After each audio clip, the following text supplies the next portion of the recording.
Well, good morning, everyone, and happy Wednesday morning to you. Welcome back to Morning Musings. My name is Don K. Preston. I'm the president of Preterist Research Institute of Ardmore, Oklahoma. You can look me up, donkpreston.com, and I appreciate you being with me. All right. I promised you yesterday that we would look at the linguistics of Matthew chapter 24 and verse 36. And the reason for that is because, the huge majority of commentators come to Matthew chapter 24 and verse 36, which is translated, but of that day and hour knows no man, no, not the Son, not the angels, but the Father only. And we are told the language that is used there demands that Jesus was changing the subject.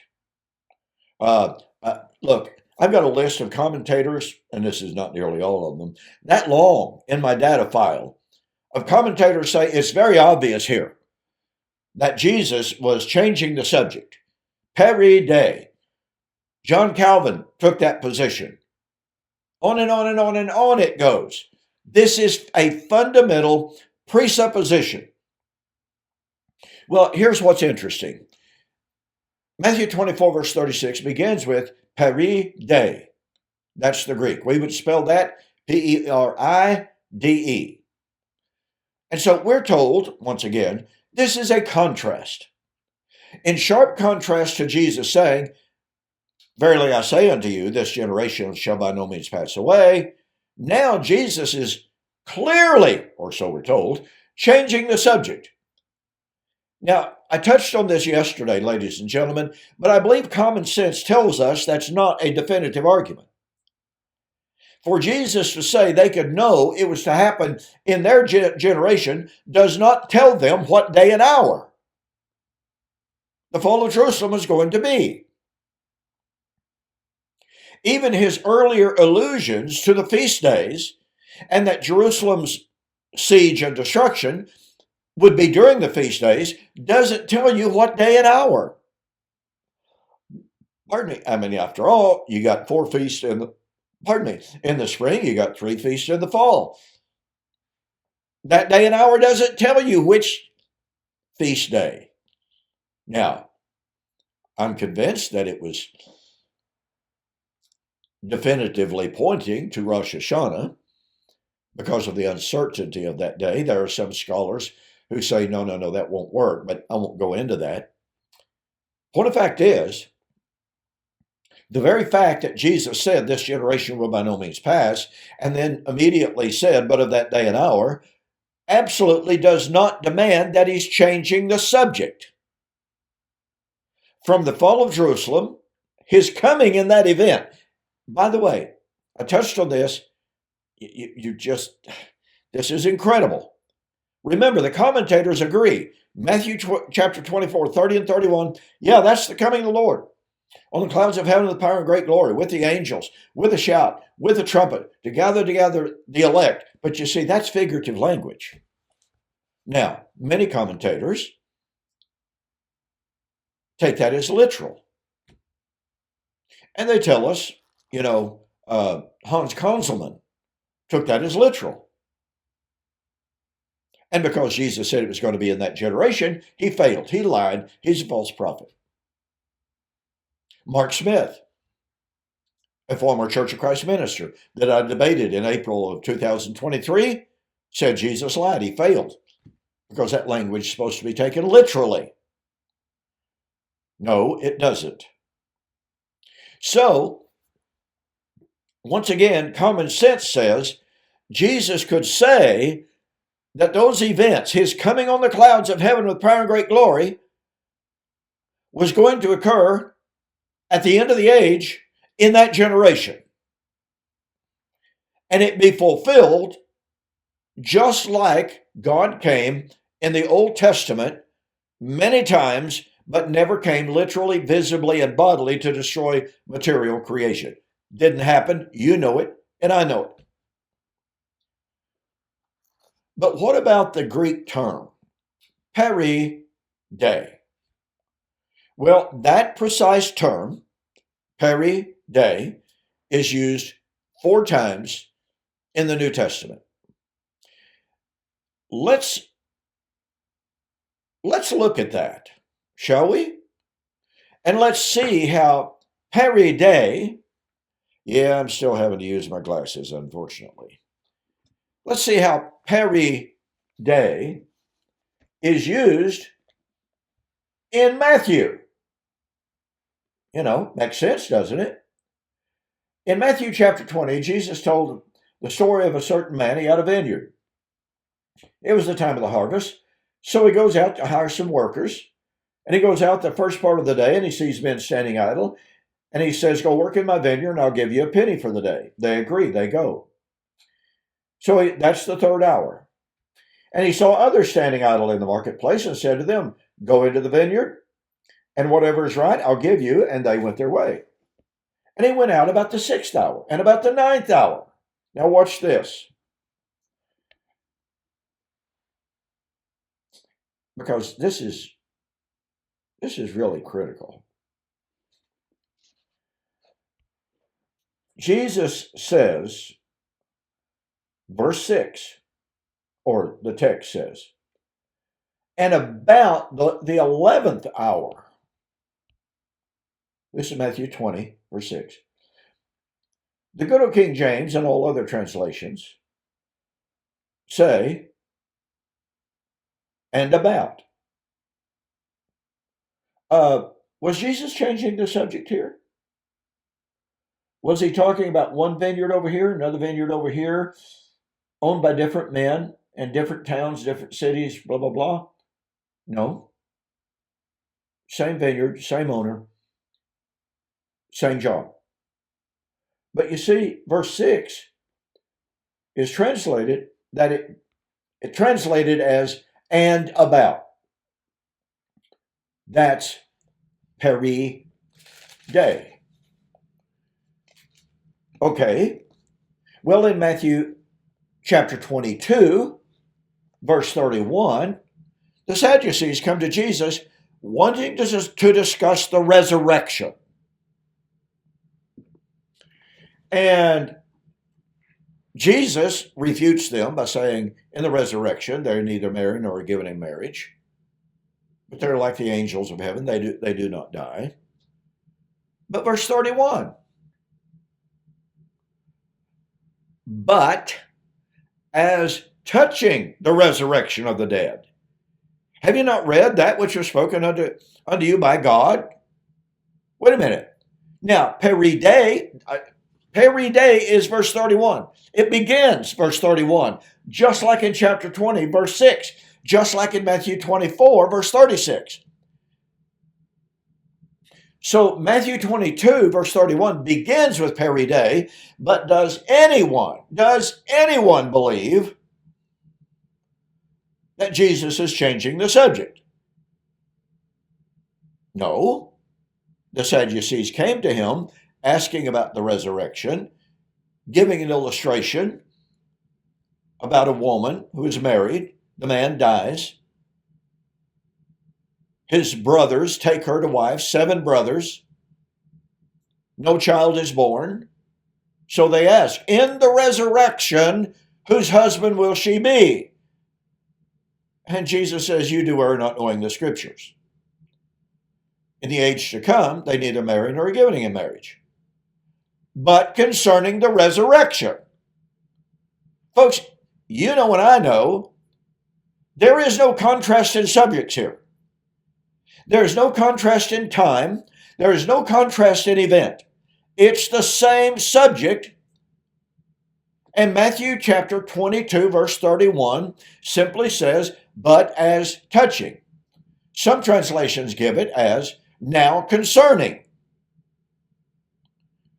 Then, of course, we come to Matthew chapter 24 and verse 36, where everybody, well, not everybody, it's changing, that's for sure. But the majority of commentators tell us, well, Matthew 24, 36 got to be a change of subject. Well, let's continue. In Matthew 27, verse 46, Jesus is hanging on the cross. And it says, at about the ninth hour, Jesus cried out with a great voice, saying, Eli, Eli, lama sabachthani. Was Matthew changing the subject from verse 45? Now from the 6th hour, there was darkness over all the land until the 9th hour, and about the 9th hour. Is he changing the subject here? Of course not. And that's why Peri is better translated now concerning. Not, but of that day and hour, but simply now concerning the day and hour. Now remember what I pointed out yesterday, ladies and gentlemen.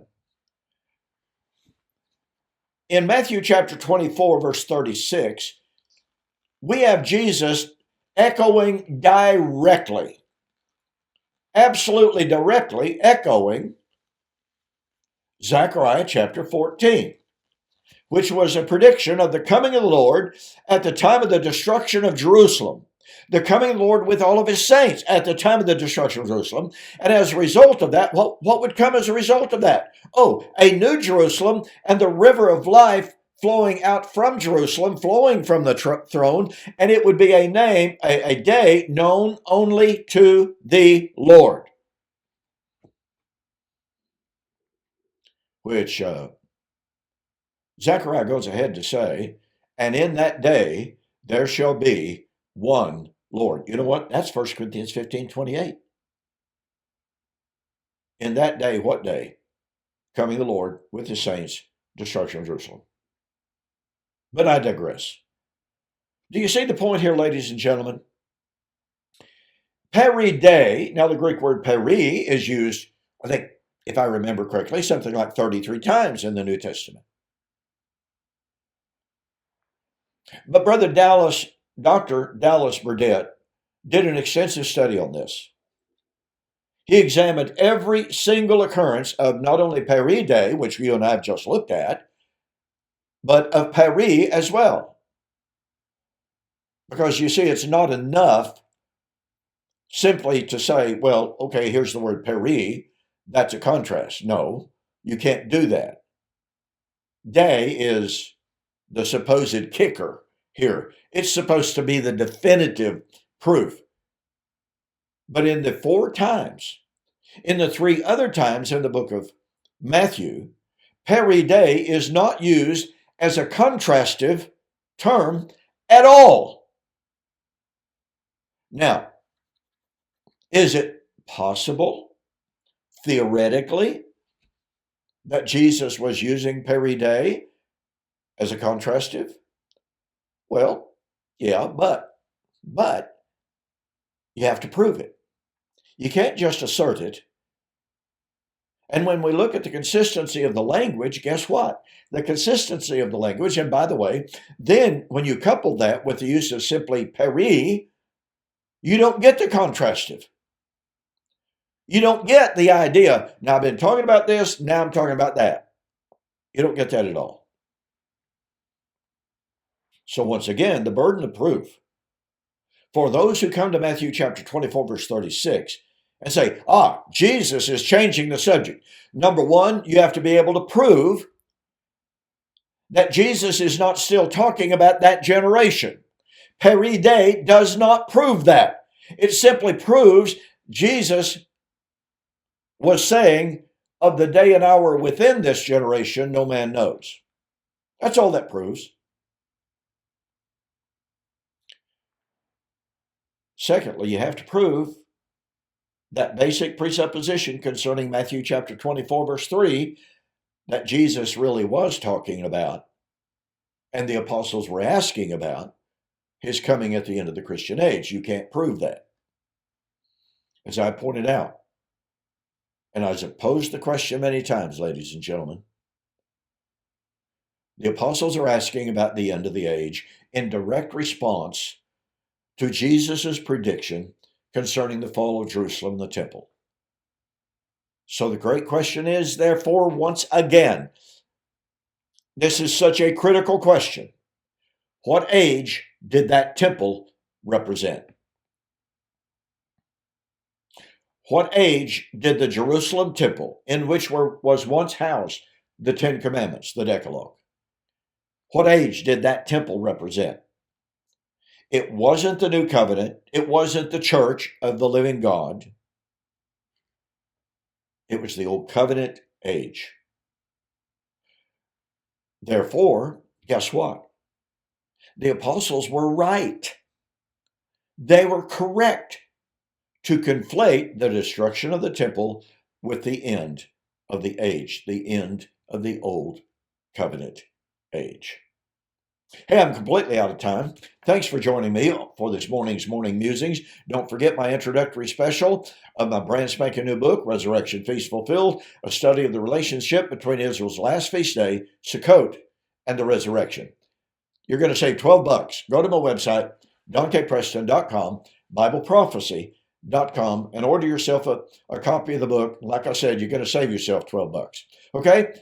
Join me again on Friday when I continue we're starting to wind up our examination, response, and refutation of Steve Gregg's book, Why Not Full Preterism. Now, send me your suggestions for what you would like for me to examine next in my Friday videos, which are about responding to the critics. Okay? If there's a particular book, I'm sort of kind of thinking about a book. It's a very scholarly book entitled The Future of Rome. Now, this book was suggested to me by Derek Lambert, a former believer who's now an atheist. And he said, all of my arguments and all the arguments for the early dating in the book of Revelation are addressed and refuted in this book. I'm sort of kind of thinking about taking a look at that book. I've been reading it, and I have to tell you, it's not very good. Oh, I know it's scholarly, but that doesn't mean it's good. And that doesn't mean it's accurate. Okay? But anyway, send me your recommendations. Send me your requests. I'm not guaranteeing to do any particular one, but I'll certainly take all of them into consideration. Okay, out of time. I'll see you, Lord willing, on Friday.